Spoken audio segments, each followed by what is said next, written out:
शिंदे साहेबांनी प्रत्येक गरीबाला काही ना काही दिलं. शेतकरी असेल, शेतमजूर असेल, दलित असेल, पीडित असेल किंवा कोणत्याही समाजाचा असेल, त्याला देण्याचं काम ज्या पद्धतीने सन्माननीय मुख्यमंत्री महोदयांनी केलं, आपलेही कर्तव्य आहे की त्याचा मान सन्मान त्याच्यासाठी 3 घंटे तुम्हाला काढायचे. एकदा 3 घंटे तुम्ही राहिले का मग तुमच्या खात्यावर कसे पैसे येतात. आणि महिला भगिनी म्हणाल, माझ्या भावाने माझी पेन्शन म्हणून दिली, माझ्या भावाने माझा पगार चालू केला आणि नवरदेवाला मी कंट्रोलमध्ये ठेवणारा 1500 रुपयाचा मान तुमच्याकडे आहे, असा अर्थ दोघांमध्ये मी भांडण नाही लावू लागलो. परंतु त्या बहिणीच्या हक्काचे पैसे त्याच्या अकाउंटवर येईल आणि ती विड्रॉल करायला बँकेत जाईल. त्यावेळेस त्यांना खरा त्यांचा भाऊ मुख्यमंत्री एकनाथ शिंदे साहेब आणि अब्दुल सत्तार याची आठवण राहील. मी जे बोलू लागलो ती जबाबदारीने बोलू लागलो. मला द्यायचं आहे, मी या राज्याचं मंत्री करण्याचा सन्मान तुम्ही दिलेला आहे.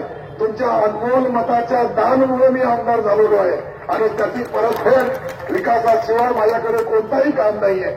मी तुमचा सेवक म्हणून सेवा करण्यामध्ये कुठेही कमी पडणार नाही.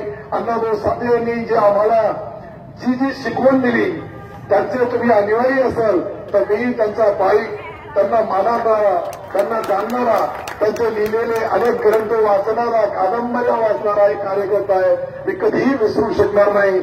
आणि आपल्याला परत एकदा या महामानवाच्या जन्मदिवसाच्या शुभेच्छा देतो. आपण इतक्या मोठ्या संख्येने या ठिकाणी जमलात, त्यांची काही व्यवस्था केली का? कुठे खिचडी आणि केळी, ठीक आहे, गरीबाचं खाणं मी मला तर पहिलं ते मी तुमच्यापेक्षा गरिबी काढलेली आहे शहरामध्ये, म्हणून मला श्रीमंतीचा कधीही गर्व राहत नाही. ज्या ज्या उणिवा आहे, हे गरीबाचा जो प्रसाद आहे तुमच्या लोकांनी 2-2 रुपये जमा करून जो प्रसाद तयार केला, या अण्णाभाऊ साठेच्या नावाने ती खिचडी खायची, मिठाई खायची, काही मिठाईची बी व्यवस्था करायला पाहिजे.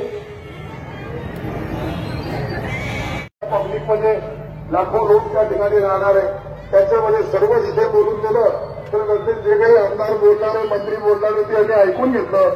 उद्या येणार नाही, उद्या आले तर 3000 अकाउंटवर येणार नाही, तुमची मंजुरी मिळणार नाही. जे आले त्यांना पहिल्या फटक्यामध्ये ह्या महिन्याचे आणि गेल्या महिन्याचे पैसे देईल. 2 महिन्याचा पगार अकाउंटवर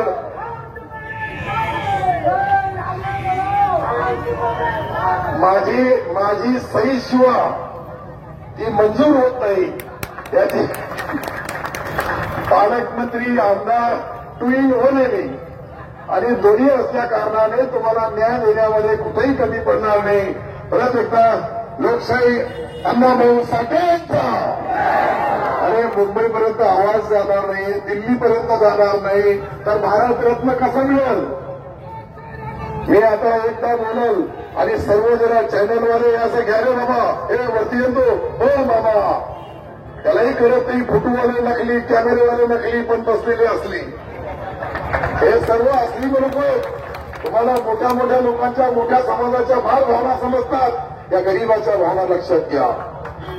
लोकशाही अण्णाभाऊ साठेंचा, लोकशाही अण्णाभाऊ साठे. आता आवाज बरोबर भारतरत्न मिळणार, हे काळ्या दगडावरची पांढरी रेष. धन्यवाद. जय हिंद.